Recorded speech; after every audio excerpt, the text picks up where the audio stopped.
Yo mga idol, kamusta? Sports Talk PH nga pala. Ang opinyon ni Gibbons. Pag-usapan natin yan mga idol.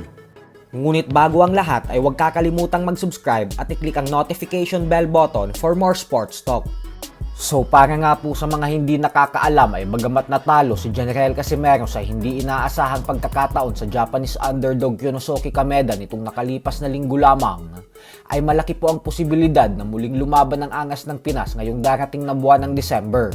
Ito po ay matapos ibunyag ng kanyang kapatid at trainer na si Jason na papaldo na naman daw sila sa December kasi tinawagan daw sila ng kanilang promoter na si Koki Kameda kagabi lamang at tinatanong sila kung gusto daw nilang lumaban sa susunod na buwan.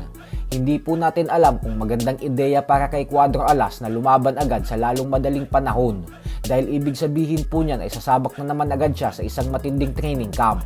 Pero mukhang yun po ang gusto ni Jason, ang lumaban agad si Cuadro Alas kasi nag-post pa ito na nagpapasalamat sa Panginoon dahil lalaban ulit sila sa December, tapos may hashtag pa na paldo. Pero suspetsya naman nga po ng ibang mga fans na mukhang minamadali na ni Kameda ang mga laban ni Casimero nang sa ganun umano ay mas mapabilis nang matapos ang kontrata nito sa ilalim niya. Kasi sino ba naman daw ang matinong promoter na isasabak agad ang kanyang boksingero na isang buwan lang ang pahinga lalo pat may edad na itong 36 years old. May mga nagsasabi din na mukhang plano lang daw ipakain ni Kameda si Casimero sa ibang mga fighters niya upang masumikat ang iba pang mga hawak nitong boksingero nang dahil sa may isang world champion na kagaya kay Casimero silang natalo.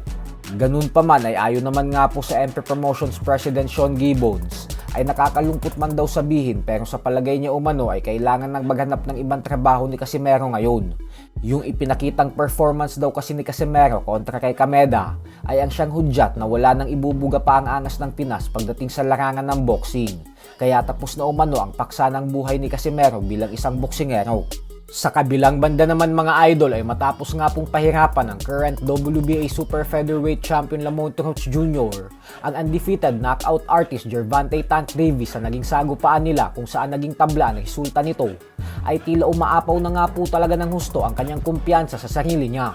Ito po ay dahil mukhang minamaliit nito ang kanyang sunod na makakasagupa sa buwan ng December na si former WBA Junior Welterweight Champion Pitbull Isaac Cruz. Sa kabila po kasi nang aakyat siya ng dalawang dibisyon para sa sagupaan na ito, ay hindi po ito nasisindak sa bagsik ng kamao ni Pitbull. At bagkus bumanat pa ito na knockout daw ang sasapitin sa kanya ni Pitbull kapag nagtuos na sila. At kung hindi niya man daw ito ma-knockout, ay panigurado umano na dodominahin niya ang bakbakan nila. Giit ni Roach na wala daw itong pag-asang manalo sa kanya kasi stationary fighter daw si Pitbull.